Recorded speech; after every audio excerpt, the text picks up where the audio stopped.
Measles is one of the most contagious diseases we know. Just one person is likely to infect between 12 and 18 people.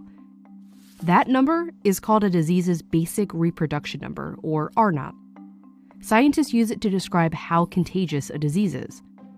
Zika, it has an R0 of up to 6.6, super contagious. But the seasonal flu, just a little over 1. And COVID-19, the disease caused by the coronavirus, just about 2. That difference between the flu and COVID-19 doesn't seem so big, especially when you look at them next to these really contagious diseases. Plus, a lot of the symptoms of the flu and COVID-19 are really similar. A fever, cough, they can even both lead to pneumonia, which is ultimately how they can both be fatal. So thinking of COVID-19 and the flu as similar is a common and frankly understandable comparison to want to make. This is like the flu? It's a lot like the flu. I like to believe that it's going to end up more like the flu virus. But wait, let's go back to those R0 numbers again. If the flu has an R0 of 1.3, that means each person gets either 1 or 2 people sick. After 10 rounds, that's 56 total people. And if we run the model with COVID-19's R0 at 2, if one person with it gets 2 people sick who get 2 people sick, after 10 rounds, that's more than 2,000 people. This does not happen with the flu, because COVID-19 is very different, and understanding how is crucial to understanding how dangerous it really is, and why we have to take it so seriously. When we start to look for that comparison to the flu, we almost calm ourselves down. But unfortunately, that's not quite the right reaction here. Every year, the seasonal flu kills as many as 60,000 Americans. As of late March, COVID-19 has killed about 34,000 across the whole world. But scientists expect that number to go up, way up. Tens of thousands of people a year die of the flu. But we haven't had this for a year yet. We've only had this for a few months. The trouble is coming, and we can predict it, and we can see what's coming, at least to a certain extent. The first really big difference between COVID-19 and the flu is how long it takes you to feel sick.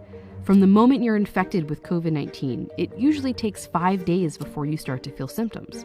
But it can take as long as 12 or even 14 days. This is the incubation period, the time between when you catch it and when you first realize you're sick. And scientists think you could be contagious during most of this period. The flu, by comparison, has an average incubation period of just 2 days. You get sick, and pretty soon you feel sick, and you know you're contagious. This is what we're used to. But COVID-19 flips that around. You can be contagious and spreading it around for several days and up to 2 weeks before it even occurs to you that you're sick. And that leads to the next big difference. No human immune system had seen this virus before. Nobody has a natural immunity to it. In flu season, there's always a number of people in the population who are already immune to the flu. That can be because they got their flu shot, or maybe they've already had that flu strain. And that limits the spread of the virus. When one person is contagious with the flu, they can only spread it to people who aren't immune, who can only spread it to other people who aren't immune. That's why scientists and doctors urge us to get our flu shot every year. If enough people have immunity, they can kind of shield the virus from reaching others. The more immunized people, the more they can protect those that are susceptible to the virus. But COVID-19 is brand new. None of us have had it before, and there's no vaccine, which means nearly everyone on the planet is susceptible.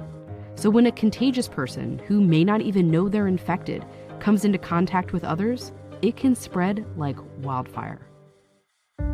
And then you see how much more dangerous COVID-19 can be. Only 2% of people with the flu need to be hospitalized, but 20 to even 30% of people who test positive for COVID-19 do. And we're still learning about COVID-19's fatality rate, but scientists think it's somewhere between 1 and 3%. But the flu's rate is even lower, 0.1%. And that's a disease that can kill 60,000 people a year in the US alone. That's what Dr. Anthony Fauci, the US's leading infectious disease expert, tried to clear up to Congress. People always say, well, the flu does this, the flu does that. The flu has a mortality of 0.1%. Sure. This has a mortality of 10 times that. This is a really serious problem that we have to take seriously. And he's just talking about the average across all age groups. For older people or people with compromised immune systems, it can be way higher. And that's especially scary when you remember all the other things that are different about COVID-19. The infectiousness, how hard it is to know you have it, how susceptible we all are to it. Estimates vary, but some scientists have warned that between 20 and 60% of the world's population could become infected with the virus.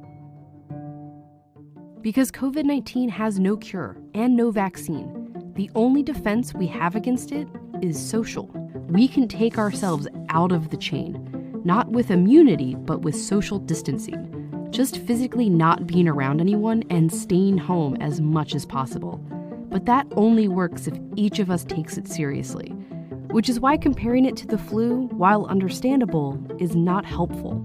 It's natural to want to find a comparison, to want to make this seem small.